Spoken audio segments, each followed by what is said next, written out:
ഞാൻ വിവരം പറഞ്ഞപ്പോഴാണ് ആദ്യം നേരെ സോമചേട്ടത്തേക്ക് പോകുന്നു. ഇപ്പൊ വേണ്ട, ഞാൻ അങ്ങോട്ട് വന്നു. ആരാണ്? ഇത് നമ്മുടെ കൂട്ടുകാരനാണ്. ആണോ?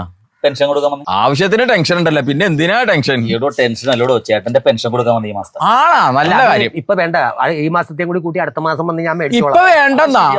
അല്ല, ഇപ്പൊ കൈക്ക് സുഖമില്ലല്ലോ, ഒപ്പിടണ്ടേ ഇത്. പൈസക്ക് ആവശ്യമുള്ള സമയമല്ലേ എന്റെ പൊന്നു ചേട്ടാ, പൈസ കൊടുക്കാൻ അങ്ങോട്ട്. അയ്യോ, കണ്ണിനും തോറ്റി. കണ്ണിന് ഒന്നുമില്ല.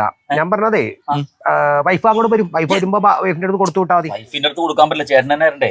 പിന്നെ ഇപ്പൊ വേണ്ട കാര്യം എന്ന് വെച്ചാൽ ഒപ്പിടാൻ ഈ കൈ പൊങ്ങൂല. എന്റെ പൊന്നു ചേട്ടാ, മഹാലക്ഷ്മി വരുമ്പോ വെറുതെ പുറംകാലിന് തട്ടിക്കളയല്ലേ, പൈസ മേടിക്കേ. അല്ല, ഒപ്പിടാൻ പറ്റാത്തതുകൊണ്ടാണ്. അപ്പൊ അവള് വന്ന് ഒപ്പിട്ടത് മേടിച്ചോളൂ. ഒപ്പിടാനുള്ള ഒറ്റ പ്രശ്നമുള്ളൂ, അത് ഞാൻ സഹായിക്കാം. ഞാൻ ഇവിടെ പുലിപോലെ നിൽക്കുമ്പോ ചേട്ടൻ ഒപ്പിടാൻ പറ്റില്ല. മതിയായിരുന്നു. അല്ല, അത് സാരല്ല, നിങ്ങൾക്ക് അത്യാവശ്യം ഉള്ളപ്പോഴല്ലേ തരേണ്ടത്. ചേട്ടൻ പേര് പിടിക്കും, ചേട്ടൻ പേര് പിടിക്കും. സഹായിച്ചോളൂ. ഞാൻ പിന്നെ ഇപ്പൊ സഹായിച്ചെന്ന് വെച്ചാൽ മതി.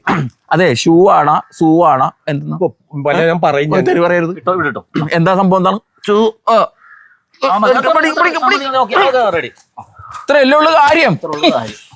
ഇതിനാണ് വെറുതെ പിന്നെ മതി, അടുത്ത പ്രാവശ്യം മതി.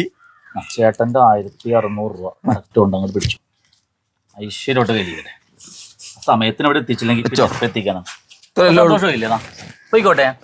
വളരെ സന്തോഷം.